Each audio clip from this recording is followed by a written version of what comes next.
नमः श्रीदेभ्यः। जय श्री ओम नमः श्रीदेभ्यः। ओम नमः श्रीदेभ्यः। ओम जय जय जय नमोस्तु नमोस्तु नमोस्तु।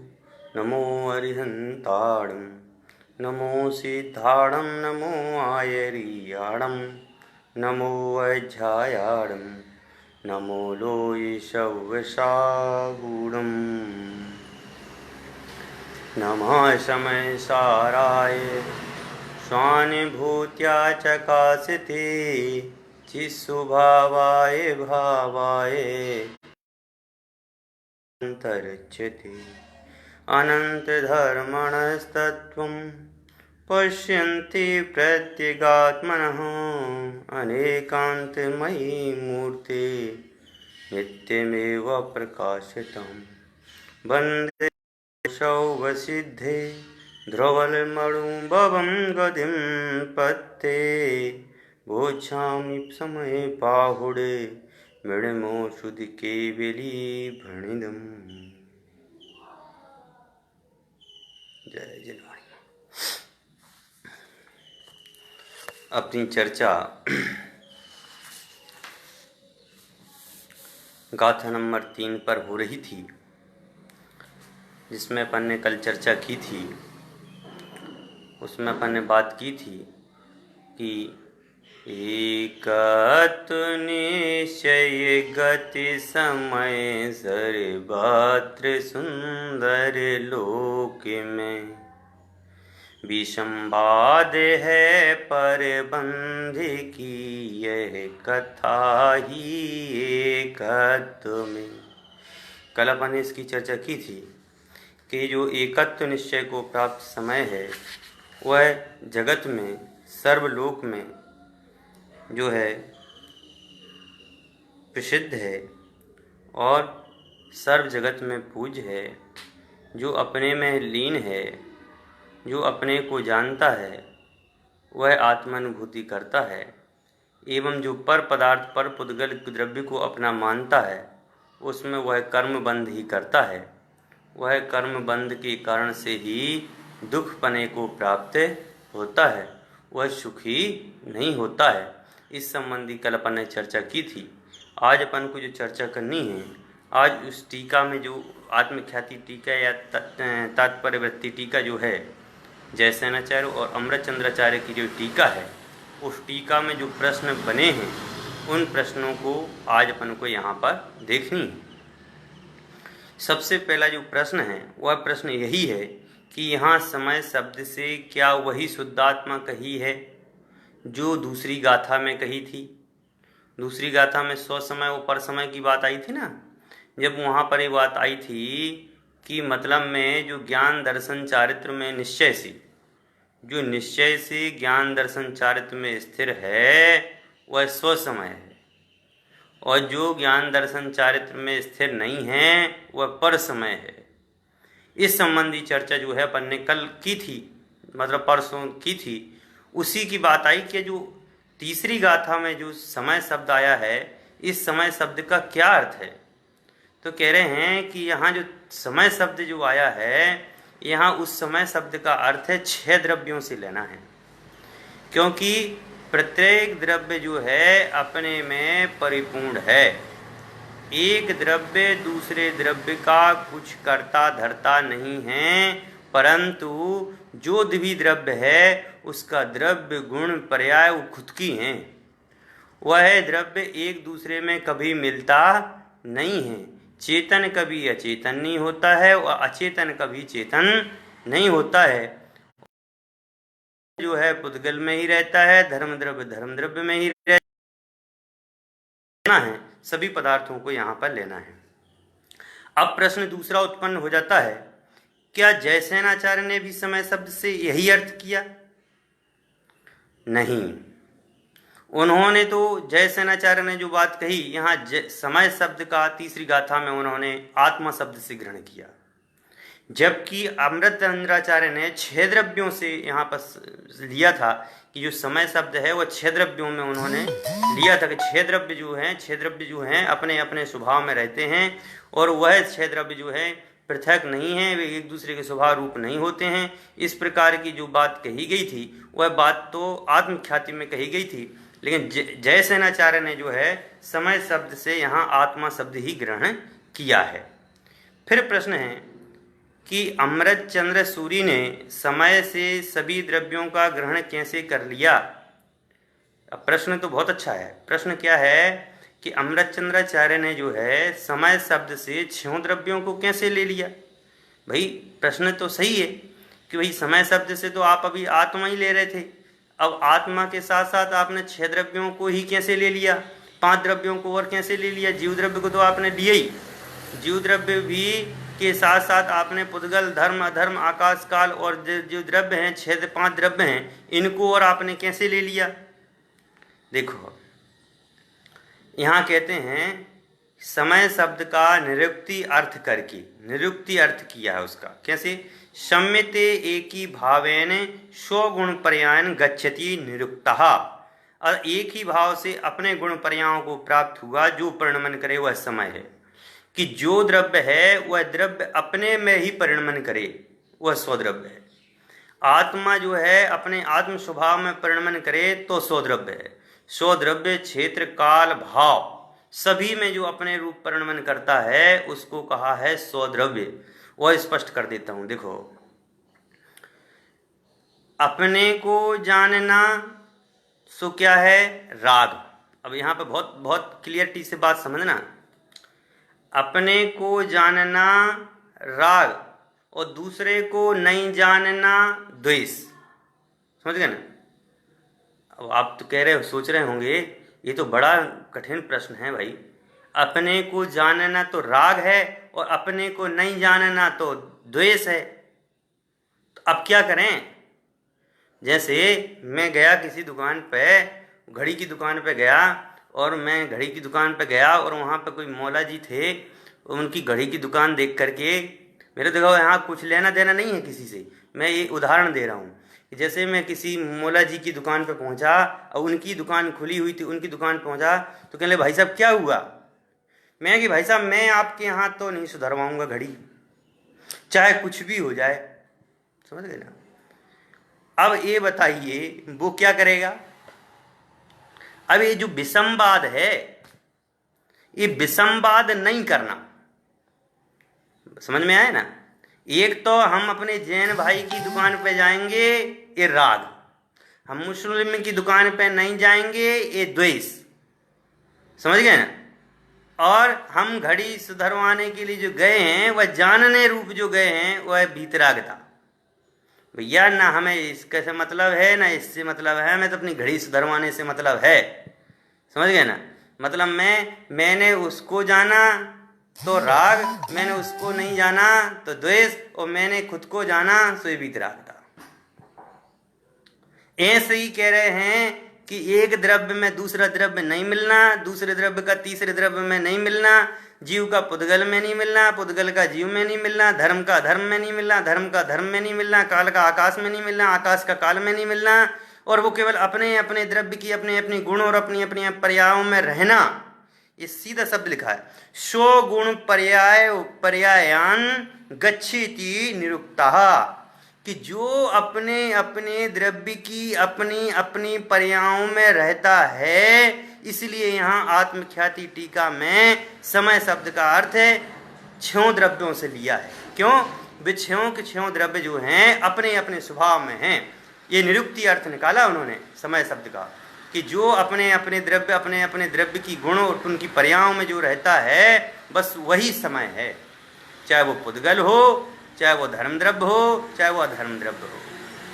भैया मीठा जो है वह मीठा मीठा में ही रहेगा, नमक नमक पना जो है नमक में ही रहेगा।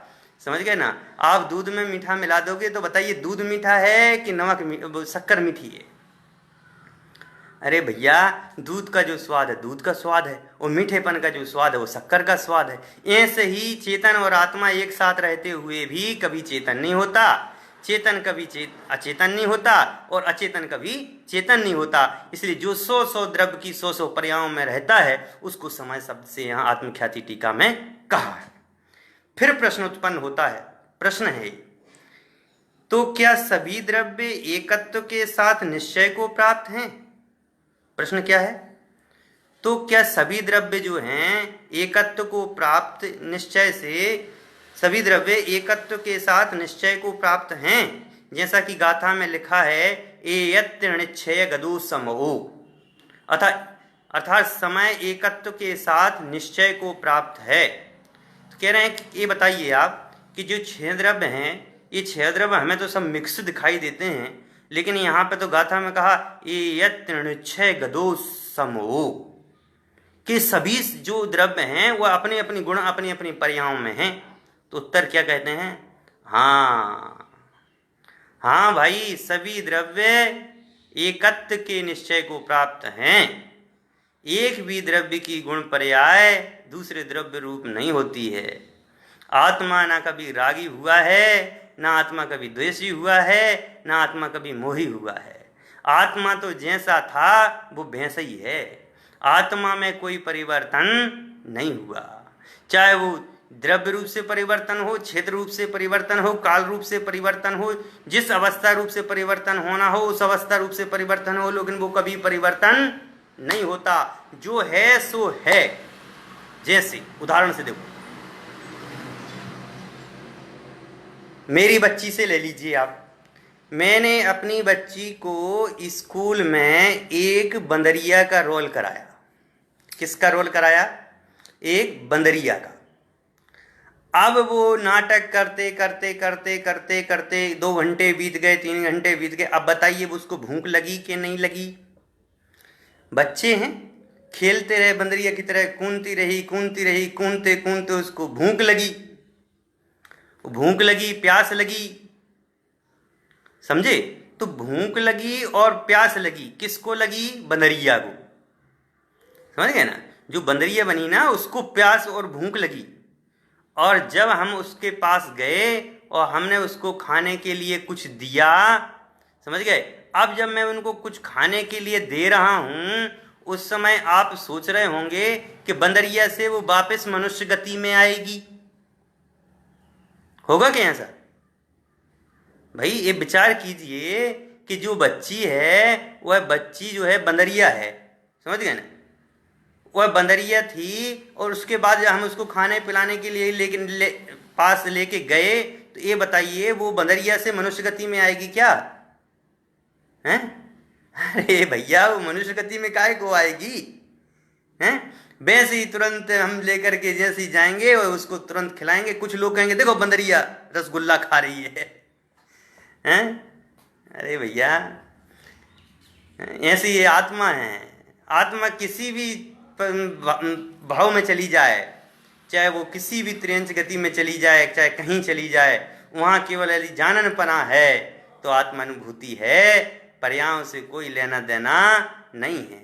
वहाँ आत्मा को, ज्ञायक को जानना है।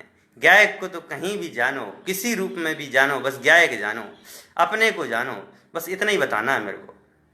तो वही बात इतनी है कि भैया सभी द्रव्य अपने अपने में हैं, कोई द्रव्य कभी परिवर्तन होता नहीं है। आत्मा चाहे किसी द्रव्य में चली जाए, किसी शरीर में चली जाए, चींटी के शरीर में चली जाए, हाथी के शरीर में चली जाए, घोड़ा के शरीर में चली जाए, मनुष्य के शरीर में चली जाए, देव के शरीर में चली जाए, नरक नारकी के शरीर में चली जाए, किसी के भी शरीर में चली जाए, लेकिन आत्मा तो आत्मा ही रहेगी। आत्मा कभी परिवर्तित नहीं होती है। इसीलिए कह रहे हैं ये यत्निच्छय गदो समो, कि वह जो आत्मा है, जो द्रव्य है, वह अपने अपने गुणों और अपने अपनी पर्यायों सहित होता है, वह कभी दूसरी पर्यायों में नहीं जाता है। एक फिर प्रश्न, वह कैसे?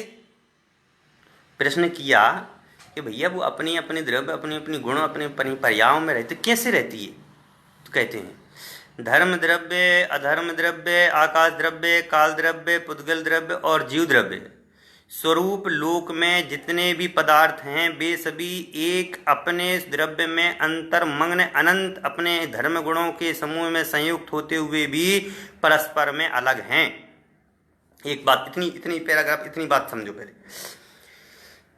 बहुत सारे द्रव्य हैं, बहुत सारे द्रव्य होने के बाद में भी, अब देखो उदाहरण समझो। माता बहनें खाना बनाती हैं, ठीक है ना? तो खाना बनाती हैं अरहर की दाल, चने की दाल, मसूर की दाल, उड़द की दाल, समझ गए ना? और मटर की दाल, 5 हो गए, और एक और लगा लीजिए कोई और दूसरी दाल, मोठ की दाल। ये 6 दालें हैं। ये 6 दालों को वो अपनी थाली में ले, और 6 दालों को अपनी थाली में लेने के बाद उनको मिक्स कर दे। तो क्या ये बताइए, चने की दाल जो है अरहर की दाल और अन्य दालों के साथ मिक्स है या अलग है? चने की दाल अरहर की दाल बन गई या अरहर की दाल चने की दाल बन गई? भैया कोई दाल में परिवर्तन नहीं आया। चने की दाल चने की दाल की जगह है, उड़द की दाल उड़द की जगह है, मोठ मोठ की जगह है, मूंग मूंग की जगह है। मतलब सभी दालें अलग अलग हैं, दिखने में हमें लग रही हैं सभी दालें मिल गई हैं, परंतु वो कभी मिलती नहीं हैं। समझ में आया ना? प्रत्येक चीज अलग अलग है, समझ गए? प्रत्येक चीज अलग अलग है। वैसे ही कह रहे हैं कि धर्म द्रव्य, अधर्म द्रव्य, आकाश द्रव्य, काल द्रव्य, उनकी गुण पर्याय सब कुछ जो है अनंत धर्म है उनके, वे सब कुछ एक में एक रहने के बावजूद भी वह कभी एक होते नहीं हैं। वो तो सभी के सभी अपने अपने स्वरूप से बिल्कुल भिन्न भिन्न रहते हैं। और आगे क्या कहते हैं? उन द्रव्यों में अत्यंत निकटता होने पर भी सदैव अपने स्वरूप को नहीं छोड़ते हुए पर द्रव्य रूप से प्रणमन नहीं करने से तथा अविनष्ट अनंत व्यक्तपने से टंकोत्कीर्ण के समान हैं। टंकोत्कीर्ण समझ गए ना? टंकोत्कीर्ण मतलब में जैसे अपन कोई कील ठोक देते हैं, टांक देते हैं, या कोई पत्थर पे निशान बना देते हैं तो वो बना रह जाता है। वैसे कह रहे बिल्कुल सत्य है, बिल्कुल सत्य। मतलब में एक द्रव्य दूसरे द्रव्य से कभी मिलता नहीं है। आत्मा कभी शरीर से मिलता नहीं है। आत्मा शरीर में रहते हुए भी शरीर से भिन्न है।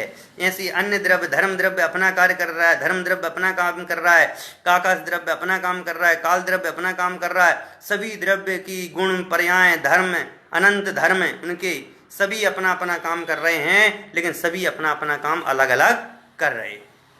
समझ गए ना? सब अपना अपना काम अलग अलग कर रहे हैं सब वही। अब ऐसे ही समझ लीजिए, क्या हमारे शरीर में जो है, हमारे शरीर में देखो कान भी जुड़ा हुआ है, नाक भी जुड़ी हुई है, आंखें भी जुड़ी हुई है, मुंह भी जुड़ा हुआ है, अंदर जीभ भी है, लेकिन इन सब के कार्य अलग अलग हैं कि नहीं हैं? इन सब के कार्य अलग अलग होने के बावजूद भी, पांचों इंद्रियों के विषय भोग अलग अलग होने पर भी, इसके अंदर में जो जानन देखन हारा है वो इनसे अलग है कि नहीं है?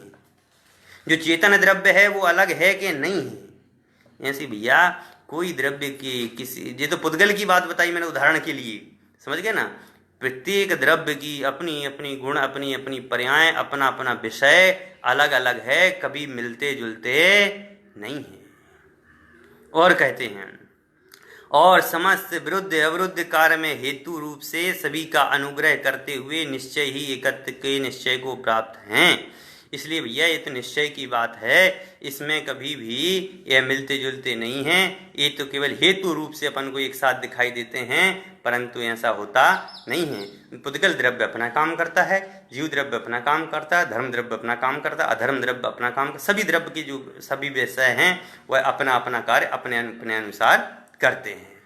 अब और प्रश्न करते हैं, वह समय सुंदर है, इसका क्या अर्थ है? क्योंकि अपन ने गाथा में पढ़ा था ना, क्या पढ़ा था? सवत्थ सुंदरो ये गदो समो सवत्थ सुंदरो, के जो सवत्थ यानी सर्वत्र, मतलब जो समय है वह पूर्ण रूप से सुंदर है, इसका क्या अर्थ है? तो कह रहे हैं, उत्तर में दे रहे हैं कि सभी पदार्थ यानी 6 द्रव्य अपने अपने स्वभाव में एकत्व को प्राप्त करके शोभा पाते हैं, इसलिए सुंदर हैं। अन्य प्रकार से हो जाएं तो सुंदर न रहें, किंतु संकर व्यतीत कर आदि सभी दोष आ जाएंगे।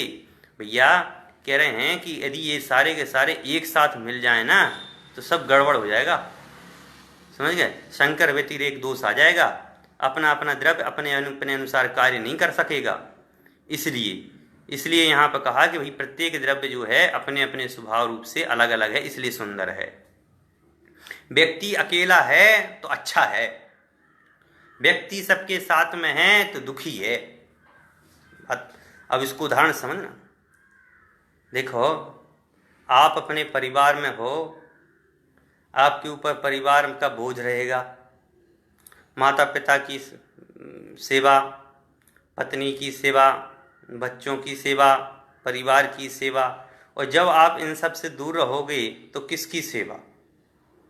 बोलिए, जब किसी सेवा रहेगी। और अच्छे से उदाहरण देखो, इसके लिए और अच्छा उदाहरण देखो। जैसे कोई पत्नी है, पहले तो पत्नी होगी। जैसे कोई पत्नी है और उस पत्नी के लिए उसका पति खूब सेवा करता है, खूब सेवा करता है, उसके लिए बाजार जाता है तो जलेबी रसगुल्ले लेकर के आता है, हैं? सब कुछ करता है, बाजार से लाता है, डायमंड के कुछ बना बना के अंगूठी लेके आएगा, कभी हार लेके आएगा, कभी मंगलसूत्र लेके आएगा, कभी साड़ी लेकर के आएगा, कभी कुछ लेकर के आएगा। और जो पत्नी कहेगी वो करेगा। कब तक? कब तक? जब तक उसको राग है। बात को बहुत क्लियरिटी से समझना है। यहां एकत्व वाली बात बताना चाहता हूं मैं। अरे जब तक केवल राग है, जब तक वह पत्नी को, जब तक पत्नी से राग है, जब तक उसके लिए सब कुछ करता है। लेकिन डिवोर्स हो जाने पर, डिवोर्स हो जाने पर क्या होता है? कुछ नहीं, राग खत्म। भाई राग जब तक है, जब तक तो वो हम उसके लिए सब कुछ करते हैं, लेकिन राग खत्म हो जाने के बाद में उससे दूरी हो जाती है। क्यों? यही है, यही है सच्चे सुख का उपाय। यही है सच्चे सुख का उपाय कि भैया राग है, ये राग ही आग है। समझ गए ना?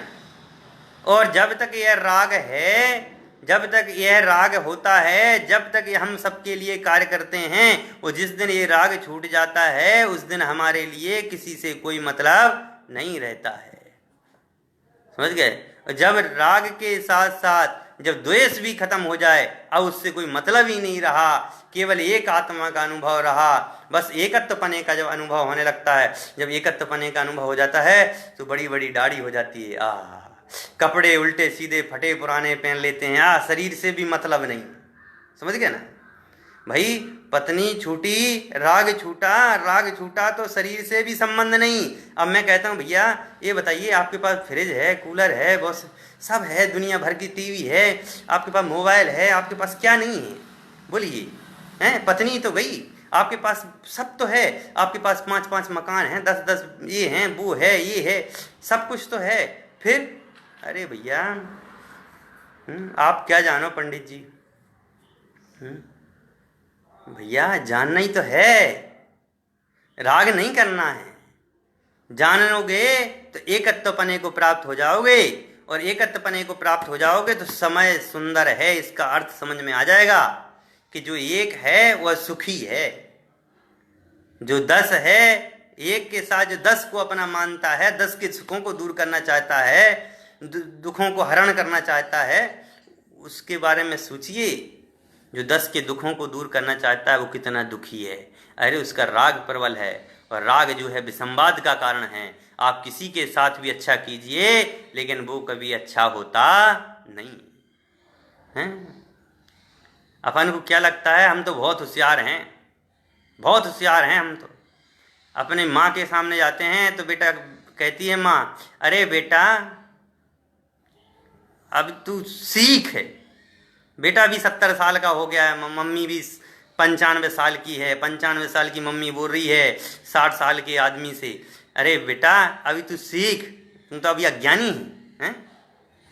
इसके लिए वास्तव में बहुत अच्छा भजन मैंने लिखा था, इस भजन को मैं सुनाना चाहता हूँ। देखो, द्रव्य से पूरा, क्षेत्र से पूरा, काल भाव से पूरा। फिर से सुना, द्रव्य से पूरा, क्षेत्र से पूरा, काल भाव से पूरा। हानि न होबे, वृद्धि न होबे, दिखे सदा ही पूरा। पूरा,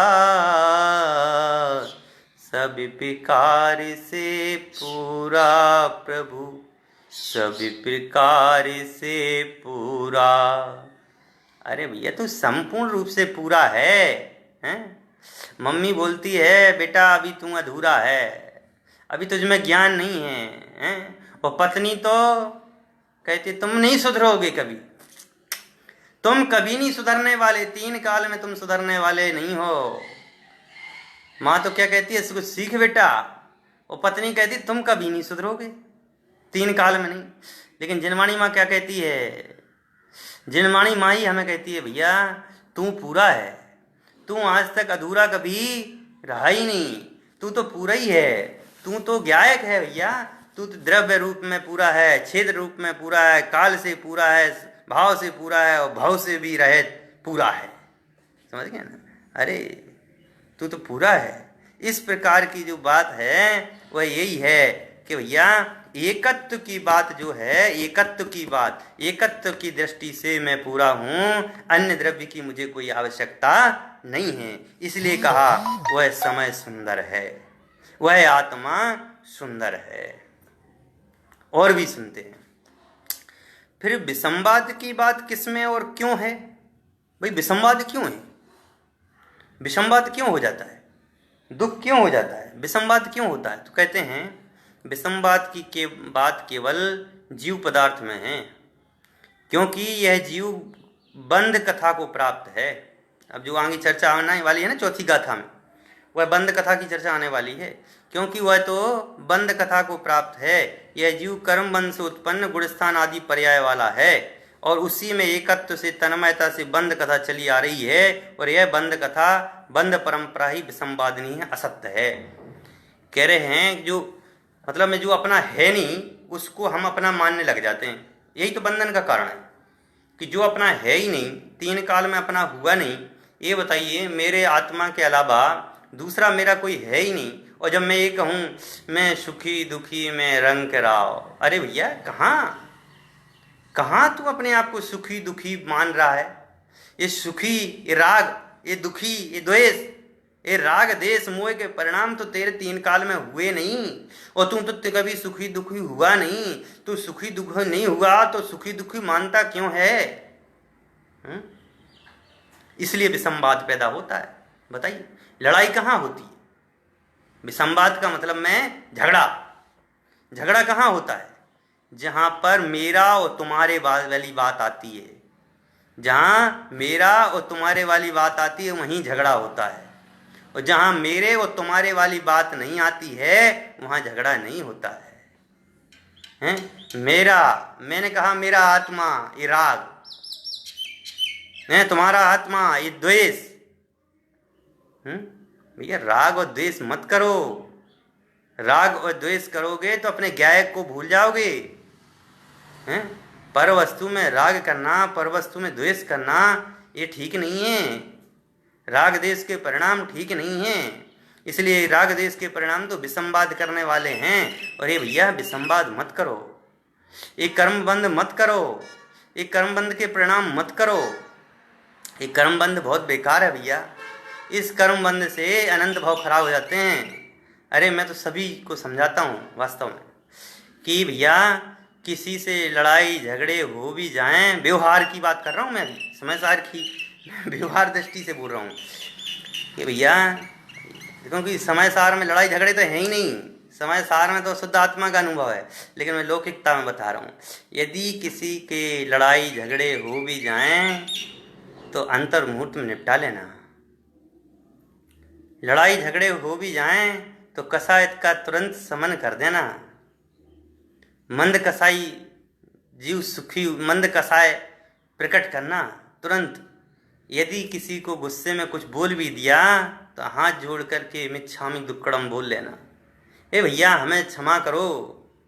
हैं भाई क्षमा करने वाला वो भी नहीं है और क्षमा करने वाला हम भी नहीं है, लेकिन व्यवहारिकता में भी कहते हैं, चरण योग की चर्चा जब चलती है तभी कहते हैं भैया अनंत 6 महीने क्या बोलते हैं उसको कि 6 महीने से ज़्यादा कसाय नहीं रखना, गांठ बंध जाएगी। समझ गए ना। और वह अनंत भाव तक तुम्हें भोगनी पड़ेगी, इसलिए भी गांठ नहीं बांधना है। विसंवाद नहीं करना किसी के साथ, किसी भी रूप में विसंवाद नहीं करना। यदि गलत लगे तो वहां से चले जाना, द्वेष मत करना, समझ गए ना। किसी प्रकार का द्वेष मत करना, विवाद मत करना, विसंवाद नहीं करना, क्योंकि विसंवाद करने से अनंत भाव बीत जाते हैं, अनंत भाव बीत जाते हैं भैया, अनंत भाव, समझ गए ना। और इस भाव के नाश के लिए एकत्व को भाना, बस एकत्व से अलावा कुछ भी नहीं है। मैं रोज बोलता हूँ ना, मैं ज्ञानानंद सुभावी हूँ, मैं ज्ञानानंद सुभावी हूँ। अरे भैया मैं तो ज्ञानानंद स्वभावी हूँ, मेरा क्या लेना देना है किसी से राग, किसी से द्वेष, किसी से मोह करने से। मेरे को किसी से ना राग करना है, ना द्वेष करना है, ना मोह करना है। ये मेरा स्वरूप तो है ही नहीं है। फिर प्रश्न करते हैं, कह रहे हैं तो ये विसंवाद होता क्यों है, इस विसंवाद का कारण क्या है जो ये विसंवाद हमें हो जाता है, हैं? कह रहे हैं इस बंध कथा का मूल कारण पुद्गल कर्म प्रदेशों में स्थित होना है। इसी कारण से पर समयता पैदा होती है, इसी से आत्मा की द्विजता आती है। कह रहे हैं पुद्गल प्रदेशों में स्थित होना है। स्थित होने का मतलब पुद्गल के प्रदेशों को अपना मानना है, शरीर को अपना माना, राग को अपना माना कि बस कर्म बंध स्टार्ट हो जाता है और विसंवाद प्रकट हो जाता है। एकत्व से निश्चय को प्राप्त, इसका क्या अर्थ लेना चाहिए। कह रहे हैं एकत्व से निश्चय को प्राप्त, इसका क्या अर्थ है। कह रहे हैं जो आत्मा अपने शुद्ध गुण और शुद्ध पर्यायों से परिणमित है, ऐसे अरहंत सिद्ध परमात्मा अथा अभेद रत्नात्रय से, ऐसे अप्रमत्त ध्यानी मुनि एकत्व से निश्चय को प्राप्त कहा है। कि मतलब मैं शुद्ध पर्यायों से परिणित, शुद्ध पर्याय, एकत्व से निश्चय को प्राप्त, मतलब अपनी आत्मा में शुद्ध परिणति का होना, शुद्धोपयोग का होना ही शुद्ध एकत्व से निश्चय को प्राप्त होना है। कि आत्मा में भी अपने को प्राप्त हो जाना, आत्मा में अपने स्वरूप को जानना, अपने स्वरूप में लीन हो जाना, अरहंत अवस्था प्रकट करना, समझ गए ना। और सरल करता हूँ कि जैसे अरहंत भगवान हैं, सिद्ध भगवान हैं, परमात्मा है, अरहंत परमात्मा है, सिद्ध परमात्मा है, अथवा अभेद रत्नात्रय जिसमें किसी प्रकार का भेद नहीं है, अभेद रत्नात्रय, ज्ञान दर्शन चारित्र नाम ही नहीं है, केवल ज्ञान दर्शन चारित्र में भेद नहीं, बस केवल एक आत्मा, केवल एक आत्मा का जो निश्चय करना है वह एकत्व से निश्चय है। किसी भी प्रकार से कोई मेरा नहीं है इस प्रकार का, बस एक ज्ञायक स्वभाव का अनुभव करना ही एकत्व से निश्चय को प्राप्त होना कहा है। अब कह रहे हैं ये बताइए इस गाथा का प्रयोजन क्या है, ये गाथा क्यों दी आपने, सो समय और पर समय, ये बताने की क्या आवश्यकता पड़ गई, ये गाथा क्यों दी आपने। तो कह रहे हैं विसंवाद नहीं होने से बंध कथा शुद्ध निश्चय नए से शुद्ध जीव का स्वरूप नहीं है। कह रहे हैं जहाँ विसंवाद पैदा होता है, जहाँ पर समय होता है, या पुद्गल के प्रदेश होते हैं, या राग देश होता है, वहाँ पर बता रहे हैं कि शुद्ध निश्चय से जीव का स्वरूप नहीं है। जहाँ राग देश के परिणाम हैं, समझ गए ना, केवल कहने मात्र से धर्म नहीं होता है, समझ गए ना, केवल कहने मात्र से धर्म नहीं होता है। जैसे अब आप लोग कहोगे कि ये तो बहुत गलत बोल रहे हैं पंडित जी, पर बोलना जरूरी भी है, मैं बोल ही देता हूँ। देखो भगवान जिनेंद्र भगवान की पूजा भक्ति करना क्या है, जिनेंद्र भगवान की पूजा भक्ति करना क्या है? जिनेंद्र भगवान के सामने डांस करना क्या है? और जिनेंद्र भगवान के सामने वो नागिन वाला डांस करना ये क्या है? भैया ये तो कसाय बढ़ा रही है, हैं? और हम तो जिनेंद्र भगवान के दर्शन मंद कसाई के लिए करते हैं, समझ गए ना। जो मंद कसाय हो, पूजन पाठ किस लिए करते हैं? मंद कसाई के लिए, कि हमारी कसाय मंद हो जाए। हैं, बोलो। मोबाइल सीखने के लिए कभी अगरबत्ती लेके दौड़े? कंप्यूटर सीखना हो तो कभी अगरबत्ती लगाई? हैं? अरे भैया, मंद कसाय करने के लिए पूजन विधान किए जाते हैं। घर में कसाय की प्रवृत्ति हो इसलिए विधान किए जाते हैं, उसको मंद करने के लिए। लेकिन मंद कसाय के अभाव करने के लिए केवल आत्मा के पूजन विधान करना चाहिए, केवल आत्मा के स्वरूप को जानना चाहिए। और जो आत्मा के ज्ञायक स्वरूप को जानता है उसके मंद कसाय नहीं होती है, उसके शुद्धोपयोग होता है। और शुद्धोपयोग करने के लिए बता रहे हैं, कह रहे ये कथा कहने का प्रयोजन केवल इतना ही है कि यह जो रागी द्वेषी मोही जीव है, यह रागी द्वेषी मोही जीव विषमवाद करता है, कर्म बंधन करता है, और कर्म बंध करने के कारण से अपने स्वरूप को नहीं जान पाता। इसलिए स्व समय ही आत्मा का स्वरूप है, यह जानने के लिए इस गाथा का प्रयोजन था। तात्पर्य टीकावृत्ति में कहा है कि भैया अपनी आत्मा को जानने के लिए ही केवल इस स्वरूप की चर्चा यहाँ पर की गई है, और बाकी पे यहाँ पर और कोई प्रयोजन हमारा नहीं है। इस प्रकार से आज दूसरी गाथा के अपन ने तीसरी गाथा के प्रश्न की, चौथी गाथा में पढ़ूंगा और थोड़ा सा केवल बताऊंगा, क्योंकि चौथी गाथा अपन कर लेंगे। सुधि परिचिदान भूदा शौवश्य विकाम भोग बंध कहा, एयत शुभ लंबो रावणासुर हो बेहतस्य। ये गाथा अपनी है, ये अपने लोगों के लिए गाथा है, ये अपन सभी जीवों के लिए गाथा है। दो बार तीन बार पढ़ो इसको। देखो, सुधि परिचिदानु भूदा शवश्य विकाम भोग बंध कहा, एयत शुभ लंबो रावणासुर हो बेहतस्य।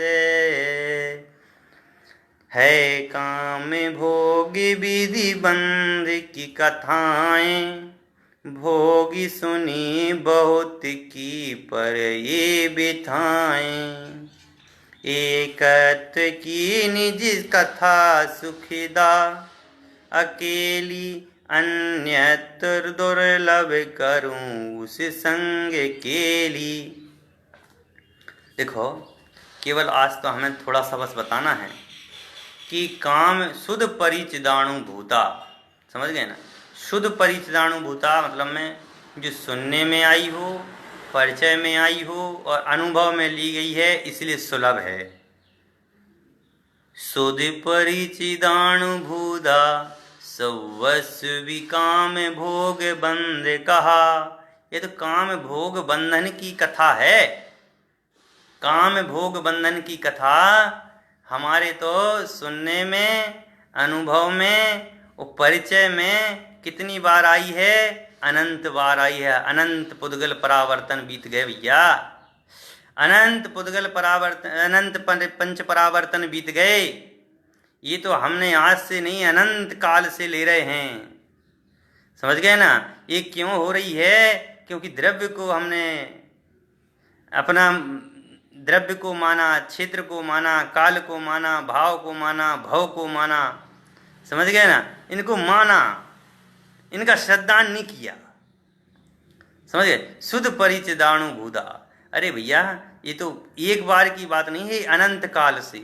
आपको मैं बता दूं, आज जैसे फेसबुक चल रहा है, ऐसे ही मैंने पता नहीं कब इस बात को आपको सुनाया होगा। सोचिए आप, वह समय, कितने समय से वह समय बीत गया होगा जब जब मैंने आपको इस चीज का अनुभव कराया होगा। मैंने समय सार पढ़ा होगा। आपने कितनी बार समय सार पढ़ा है? अनंत बार। ओहो, अनंत बार नरक में गया, अनंत बार मनुष्य योनि में आया, अनंत बार देवगति में गया, अनंत बार त्रियंच गति में गया। अरे मैं तो विदेह में तक गया। ऐसी जगह नहीं है भैया, ऐसा द्रव्य, ऐसा क्षेत्र, ऐसा क्षेत्र नहीं है, हैं भैया? अष्टापद कैलाश पर्वत सम्य शिखर कहाँ जाना है भैया? वहाँ तो हम अनंत बार गए हैं। ऐसा समय नहीं है जिस समय में हमने वो कार्य नहीं किया हो। ऐसा द्रव्य, क्षेत्र, काल, भाव, ऐसे भाव नहीं है जो आज तक हमने नहीं किए हों। समझ गए ना भैया? एक अनुभव करो कि भैया ऐसी कौन सी चीज है, हमने तो इसका रस अलग अलग पर्यायों में अलग अलग प्रकार से अनंत बार लिया है। अरे मैं तो कहता हूँ जो पत्नी आज मेरी है ये अनंत काल पहले मेरी रह चुकी है। और कितनी बार? अनंत बार। अनंत बार हमारी पत्नी हमारी रह चुकी है, हमारे पिताजी हमारे रह चुके हैं, हमारी माताजी हमारे रह चुके हैं। सोचिए कब रह चुके होंगे। ऐसा कहते हैं कि ऐसा संसार में ऐसा कोई जगह नहीं है जहाँ तक कि हमने जन्म नहीं लिया हो, ऐसी जगह नहीं है जहाँ हमने मरण नहीं किया हो। भैया अनंत काल व्यतीत किए हमने, अनंत काल। अनंत काल से पंच परावर्तन में लगे हुए हैं। और ये पंच परावर्तन किस में लगे हुए हैं? कि मैं कर रहा हूं। जो मैं पने का भाव है, जो मैं पने का भाव है, उस मैं पने के भाव के कारण से मैं अपने आप को नहीं जान पा रहा हूं। मैं सुखी हूँ, मैं दुखी हूँ, मैं ये हूँ, मैं वो हूँ। मतलब मैं आज तक केवल इसी में लगे रहने के कारण से मैंने अपने स्वरूप को नहीं जाना। द्रव्य को जाना तो आशा झूठी थी, क्षेत्र को जाना तो आशा झूठी थी, काल को जाना तो आशा झूठी थी, भाव को जाना तो आशा झूठी थी, और भाव को जाना तो आशा झूठी थी। अरे और की तो छोड़ो, तूने तो अनंत बार गायक के भाव किए। अनंत बार गायक के भाव किए, तब भी पे तूने अपने गायक को नहीं जाना है। अनंत बार मिथ्या दृष्टि के भाव ही किए भैया, क्योंकि तूने द्रव्य को अच्छे से नहीं जाना। सोच, पंच परावर्तन में ऐसा कोई द्रव्य शेष नहीं रहा भैया जिसमें कि तूने जाकर के सुख की कल्पना नहीं की हो। लोग जाते हैं विदेशों में, वो कौन सा टावर है, अब मेरे को नाम नहीं याद आ रहा है, उसके सामने जाके फोटो खिंचाते हैं। अरे भैया अनंत बार तूने फोटो खिंचाई है, अनंत बार तूने वहां जाकर के फोटो खिंचाई है। ऐसा घर नहीं जिसमें तूने जन्म नहीं लिया हो, ऐसी जगह नहीं जहां तूने जन्म नहीं लिया हो भैया। अनंत बार तूने जन्म लिया, अनंत बार अपनी माँ से पेट से जन्म लिया भैया तूने। जो माँ आज तेरे को दिख रही है वह माँ को अनंत बार तूने उस माँ के पेट से जन्म लिया है। जो आज तेरी पत्नी है उस पत्नी को तूने अनंत बार भोग किए हैं। समय तो हो गया है, देखते हैं कल इस बात गाथा को अपन करेंगे तो थोड़ी सी फिर मैं बात बता देता हूँ भैया। मैं तो आत्मा अपने स्वद्रव्य से, स्वक्षेत्र से, स्वकाल से, स्वभाव से और स्वभाव से, मैं द्रव्य क्षेत्र काल भाव से और भाव से रहित मैं पूरा हूं। मैं तो पूरा हूं, कभी मैं अधूरा नहीं रहा।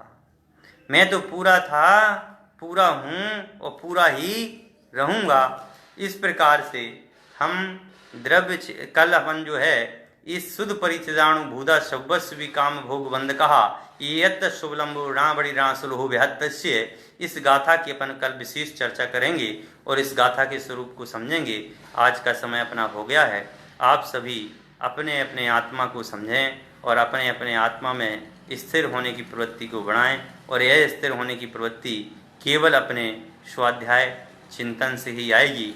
इस जो व्यक्ति हैं ये प्रति समय अपडेट रहते हैं फालतू की दुनिया भर की चीज़ों से कि कितने जीव बीमार हैं, कितने जीव को मतलब में मृत्यु हो चुकी है, कितने जीव परेशान हैं। ये सब की बातें छोड़ कर के केवल एक अपने आत्मचिंतन की तरफ मुँह मोड़ें, ये अपने आत्मचिंतन की तरफ अपने स्वभाव को परिवर्तित करें, क्योंकि संसार के जो विषय हैं ये विषय हमने अनंत बार भोगे हैं। ये अनंत बार भोगने के बाद भी यदि तुमने अपनी आत्मा को नहीं जाना तो तुम्हें सम्यक दर्शन नहीं होगा, और सम्यक दर्शन नहीं होगा तो तुम मिथ्या दृष्टि रहोगे और अनंत भाव, अभी अनंत पंच परावर्तन काल और भोगने पड़ेंगे। इसलिए भैया इस संसार में सुख नाम की कोई चीज़ नहीं है। सब विधि संसार है असारा, सुख नाही यहाँ में सुख नाही लगा रहा। भैया इसमें संसार में सुख नहीं है। इस संसार में हम सुख ढूंढते हैं वह सब मृग तृष्णा है, वास्तविक सुख नहीं है। इस प्रकार से अपने सुख की तो कल्पना अपने में होनी चाहिए, अपना सुख तो अपने अंदर में है। इस प्रकार की भावना भाते हुए अपने अपने स्वरूप में स्थित हूँ।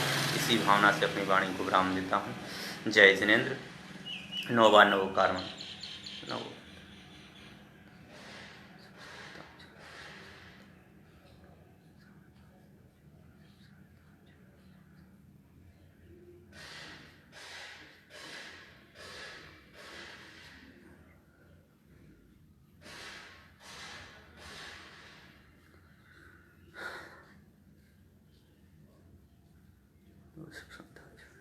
जय हो। बोल द्वादशांजन वाणी माता की जय।